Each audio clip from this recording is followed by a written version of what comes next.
From its beginnings in 2012, Instacart began making online grocery shopping more commonplace. Consumers were offered on-demand delivery from the stores they already knew and brands they already trusted via Instacart's platform. Ordinary people could register to become shoppers that would then fulfill orders and deliver them to consumers. Let's take a look at the online grocery industry and examine the development of Instacart's business. We'll see how they plan to evolve in the years ahead. Along the way, we'll get familiar with their strengths and limitations to understand how they can affect the company. Although grocery is the largest category in all of retail, it has historically been significantly slower to move online compared to other consumer categories. This observation remains a driving force behind growth opportunities for online grocery. Instacart cites figures stating it took 10 years for online grocery to triple from 1% of total grocery sales in 2009 to 3% in 2019, and just 3 years to quadruple to 12% from 2019 to 2022. That boost into the 2020s was due in no small part to quarantine and lockdown mandates during the COVID-19 pandemic. So although such rapid growth isn't likely to be repeated, momentum is still being sustained to suggest market penetration could double or more over time according to the company. Due to the unique nature of groceries, the move to online shopping hasn't been as straightforward as other sectors. Grocery retail is characterized by diverse consumer behaviors, complex inventory management, and fulfillment. Consider that grocery stores have extensive and diverse selection, with the average grocer carrying thousands of products in a single store location across a wide range of categories. Then remember, there's also high inventory turnover at a rapid pace, thereby complicating inventory forecasts and evaluations of which products to sell or discontinue in order to maximize sales and profitability. Another complexity you yourself may be all too familiar with is a large portion of grocery inventory being perishable, which make up over 16% of North American grocery sales. This places even more importance on inventory management with measures such as maintaining specific temperatures to reduce food waste. Since grocery can be defined as a large, recurring, non-discretionary, and high-frequency consumer category, the consumer demographic is broad, with varying levels of urgency each time consumers shop. Instacart categorizes these use cases as weekly shopping that is planned and recurring. It is what the company began with because they believe it represents the largest portion of the market. Then there is the less frequent category of bulk shopping for large quantities of products, which is in contrast to the convenience category. It is described as the replenishing of items in smaller quantities on a frequent basis. Lastly, special occasions concern things like holidays and celebrations, which are usually planned and time-sensitive events that require highly specific item selection. All these categories prioritize selection, quality, value, and convenience in different ways, resulting in even more considerations when meeting customer needs. Further complications arise from disaggregated supply chains, meaning there are multiple participants in the grocery supply chain, including food producers, product manufacturers, wholesalers, and distributors, each of whom capture a considerable portion of the value chain. These factors contribute to grocery retail being a prime example of a business with low operating margin. As Instacart points out, typical grocery retail operating margin is 6%, which is lower than other consumer categories. For this reason, grocers tend to spend less on digitization. Overall, omnichannel data has been lacking to aggregate and analyze data across online and offline channels. Specifically, technology custom-built for online grocery to manage those complexities with supply chain and inventory, while also providing a seamless customer experience. Instacart set out to solve these issues by providing access to a unified technology solution to manage e-commerce, fulfillment, in-store, ads, marketing, and insights, allowing retailers to reach customers through both Instacart Marketplace, where customers can shop from their favorite retailers through their app or website, and retailers' owned and operated online storefronts that are powered by Instacart's enterprise platform, their end-to-end technology solution that encompasses e-commerce, fulfillment, connected stores, ads and marketing, and insights. With the scale of Marketplace combined with Instacart's technologies, they are able to process vast amounts of data to provide insights to their retail partners. This includes insights into consumer buying behavior, needs, and trends across the entire grocery industry in North America. The custom-built technology for online grocery improves as Instacart Marketplace and Instacart Enterprise platform increase in scale. The resulting benefits include better search results and more seamless checkout flows. Furthermore, recommendations are also improved, which becomes particularly advantageous for brand partners as consumers discover more items through recommendations. This in turn draws more brands to Instacart ads, which then provides benefits for Instacart Marketplace and Instacart Enterprise platform. Insights from Instacart gives retailers near real-time visibility into their operations. By enabling visibility into key metrics like item popularity, inventory levels and availability, order sizes, delivery times, delivery ratings, and sales, Insights helps retailers optimize operations and provide better customer experiences. Instacart ads allow brands to drive sales by engaging with customers who are actively shopping for products on Instacart in a measurable and targeted way, while also providing savings and product discovery to customers through digital advertising solutions and insights. The customers who are served ads are referred to as high-intent customers. Instacart ads also enables brands to learn more about general customer behavior from discovery to purchase, offering valuable insights about how to optimize their advertising spend. According to the company, customers and retailers also benefit from Instacart ads by providing better pricing for customers and giving them access to thousands of deals and discounts. This then helps drive larger average order values for retail partners. Retailers are also able to leverage Carrot Ads, an Instacart enterprise platform product that brings Instacart ads to retailers' own e-commerce sites and expands the customer reach available to brand partners. Thus, Instacart isn't just facilitating online grocery shopping because, although revenue is primarily from transaction fees paid on each order by retail partners and customers, there is also other revenue, mostly from advertising fees paid by brand partners. High average order values allow fees to be kept lower as a percentage of gross transaction value for retailers and customers compared to other on-demand delivery platforms. This is mainly because grocery is one of the largest recurring monthly household expenses, which enables Instacart to allocate certain costs, such as shopper earnings and hosting expenses, across a larger base. As the company increases advertising and other revenue and makes fulfillment more efficient at scale, they have historically been able to increase gross profit consistently faster than GTV. Gross transaction value meaning the total value of a customer's transaction with the full price of products that includes taxes and other fees. It is important to increase gross profit as a percent of GTV in order to improve margins without raising prices, in addition to contributing to more reinvestment towards optimizing the business, especially in the areas of sales and marketing to acquire and engage customers, which then presents the potential to increase the amount of orders and GTV. Although Instacart was among the early pioneers of large-scale online grocery shopping, competition is expected to continue ramping up. Instacart Marketplace can face competition from several categories besides other online grocery digital-first platforms like Amazon and Thrive Market.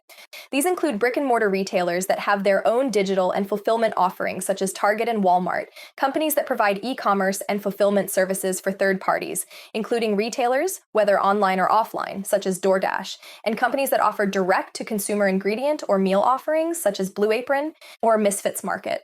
Instacart Enterprise Platform also faces competition from micro-fulfillment or automated warehouse providers that support grocery retailers' owned and operated offerings, such as Ocado. In addition, companies that provide point solutions for individual components of Instacart's e-commerce offerings, such as picking technology and retail media network solutions. As for Instacart ads, competition includes third-party platforms that assist retailers with monetization of their digital offerings for consumers, such as CitrusAd, acquired by Publicis Groupe, Criteo, and Quotient, along with first-party retailer-owned solutions that provide online advertising opportunities to CPG brands on their owned and operated domains. While this isn't an exhaustive list, you can start to see how intense competition could become. Then, as more digital-first platforms and quick delivery services emerge, regulations present another hurdle. The grocery industry is highly regulated, particularly in categories such as alcohol, prescriptions, and supplemental nutrition assistance programs. Another challenge involves fulfillment options: in-store pickup, scheduled delivery, or on-demand delivery. Regardless of which one is chosen by consumers, there is picking of the groceries beforehand. This is described as a complex part of the order process, mainly because of the immense amount of grocery stores and quality control factors such as accuracy of the items picked, preferred replacement if customers' chosen items aren't available, and product freshness. The results of a survey reveal more than half of respondents in the grocery industry reported they believe it will be difficult to attract the necessary talent to support digital growth in the next 5 years. This includes referring to what Instacart calls shoppers, the people that fulfill orders by gathering products in store and delivering them to customers who place orders. Without a doubt, shoppers are a key part of Instacart's business that can be viewed as an advantage or risk. They are an asset in that they carry out fulfillment of orders by picking, packing, and delivering orders. They then earn a flexible income while providing a valuable service within Instacart's order process. However, if the contractor status of shoppers who use Instacart is successfully challenged, or if additional requirements are placed on the engagement of independent contractors, the company may face business, financial, tax, legal, and other consequences. Competition for shoppers intensifies because they enjoy unbound flexibility in that they can also work for other online grocery providers or take up a similar line of work dealing with personal task-based services. They could also switch to other options in the labor market. Another situation that is even further outside the control of Instacart is shopper availability, which can be drastically affected during, for example, extreme weather. Then, although certain qualification processes for shoppers is conducted, such as one or more general identification, criminal background, Department of Motor Vehicle and/or motor vehicle record checks, complaints are inevitable just like in any other industry. If there is inappropriate conduct of shoppers, it can also be another source of potentially negative publicity. Other facets of Instacart's business can be viewed under a similar lens. For instance, Instacart doesn't hold any inventory. It only facilitates shopping between customers and retailers. However, if product selection and availability at retailers is in fact lacking or perceived to be lacking, Instacart can suffer negative publicity even though they have nothing to do with retailer inventory. With these kinds of situations involving third parties, you can get a clearer idea of risks that could arise, which aren't always directly due to Instacart itself, yet still lead to customer dissatisfaction. To address dissatisfied customers, appeasement credits and refunds are regularly provided along with incentives for future orders. These practices are meant to counteract any reputational harm and maintain customer satisfaction, but are accounted for as direct reductions to the company's transaction revenue. As a result, margin and customer retention are harmed.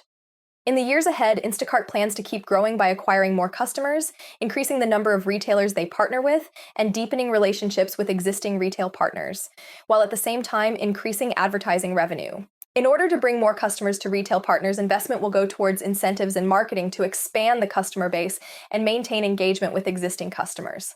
Incentives can involve offering discounts and running promotions. Such measures can be costly but are necessary as macro factors can reduce the customer base. This can be from factors such as inflation, reduced government stimulus, and a natural decline of customers after the overly steep boost in customers during the COVID-19 pandemic years. Marketing to acquire new customers on a large scale can present a challenge due to a lack of experience. A sizable portion of customers historically came from organic sources such as word of mouth. This means large-scale customer acquisition campaigns in the future could be the first of their kind and potentially produce difficulties and setbacks in terms of results and the ability to accurately assess results of marketing in a timely manner. One downside of using promotions to attract customers is the risk of losses from attracting low-intent customers that only use Instacart to take advantage of certain promotions initially offered, such as discounts and other reduced fees. When trying to retain customers, tactics such as encouraging Instacart Plus subscriptions, providing additional use cases, and fulfillment options are used. The drawbacks of which can include increased Instacart Plus orders, changes in product categories shopped, reduced spend on more premium or discretionary products, or a shift toward convenience, priority, or rapid delivery orders. This can then lead to a decrease in average order value. Expansion will also extend to omni-channel offerings, meaning in-store pickup and capabilities are going to become a more standard option alongside conventional delivery. By doing this, the previously described potential issues with shoppers can be partly reduced by cutting out the delivery part of fulfillment by shoppers. At the same time, selection is to be broadened to fit even more use cases customers may have. To enable grocery shopping for more types of occasions, there are additions like Instacart Business, which will be catering to the needs of customers who shop for their businesses. Accessibility is another initiative moving forward. The goal being to make online grocery shopping accessible and affordable. Continuing to offer a wide range of fulfillment options, including pickup, no-rush delivery, and next-day delivery, can help to fit demographics of customers who are more budget-conscious. These kinds of fulfillment options are more affordable relative to other fulfillment options. Addressing demographics that prioritize value over convenience or selection will aid in growth and retention of customers. Since consumers have traditionally been from more affluent backgrounds, other income brackets present additional opportunity to acquire customers. Increasing accessibility to attract more customers also involves having more payment methods available, such as EBT, SNAP, and initiatives like Fresh Funds through Instacart Health, the company's solution designed to make it easier for payers, providers, employers, and nonprofits to fund the cost of nutritious food and prescribe food to patients, in order to bring Instacart within reach of more households. Additional investment is also going to grow Instacart Plus, the company's membership program, to improve customer engagement. This will involve rewarding loyal customers with rewards such as savings. Then, like many other industries, there will be more integration of AI. Customer engagement and AI in this case entails deep personalization with generative AI for a better customer experience built upon the company's foundation of machine learning of data regarding topics such as product catalogs, retailers, and customers. In terms of working with new and existing retailers, the main approach is described as deepening offerings to retailers. The goal is to pursue next-generation technologies via organic and inorganic opportunities. To complement internal development, there will be a focus on making opportunistic acquisitions that bolster technological capabilities. Some examples of this include Caper, which offers AI-powered shopping carts and countertops for a seamless in-store checkout experience, FoodStorm, which offers a SaaS order management system that powers end-to-end online order ahead, and catering capabilities for grocery retailers, Eversight, which offers AI-powered technology to create compelling savings opportunities for customers in real time, and Rosie, which provides e-commerce storefront experiences specifically for local and independent retailers. It goes without saying, retailer partnerships are a source of both confidence and concern for Instacart and its investors. An extensive roster of partners is impressive, but the fact that the three largest retailers have historically made up a sizable portion of GTV and revenue can be a blessing and a curse depending on whether the partnership is maintained. Perhaps this tends to be a concern since Whole Foods Market, a major retail partner in 2018, was acquisitioned by Amazon.com in May 2019. Following this historic event in online grocery, the loss of major retailers has always seemingly loomed as a concern that can also be due to other causes aside from acquisitions, such as retailers experiencing downturns from economic conditions, or even failing altogether. When it comes to Instacart Ads, the company states it must attract new brands and encourage existing brands to maintain or increase their advertising spend, because brands often don't have long-term commitments. In addition, advertisers in general need to consider the greater awareness and need for consumer privacy and data security, specifically how it can affect advertising product offerings to brands. Actions by operating system platform providers or application stores such as Apple or Google may affect offerings or services or how data is collected, shared, and used in connection with Instacart Ads. It is noted Apple implemented a requirement for applications using its iOS mobile operating system to affirmatively, on an opt-in basis, obtain an end user's permission to track user activity across apps or websites or access users' devices, while Google announced that it will cease support for advertising cookies that permit the tracking of users across sites and applications, instead replacing them with new advertising targeting solutions from its privacy sandbox. Other broader goals in the future point to branching out into other retail categories. The rationale being partnerships with more non-grocery retailers is possible given the transferability of technology and capabilities. Such ambition extends to international expansion beyond North America, which will be aided by leveraging existing partnerships and technology. What do you think about Instacart? Feel free to leave your comments. Check out the link to Instacart, which trades under the symbol CART. For more coverage like this, please stay tuned and have a nice day.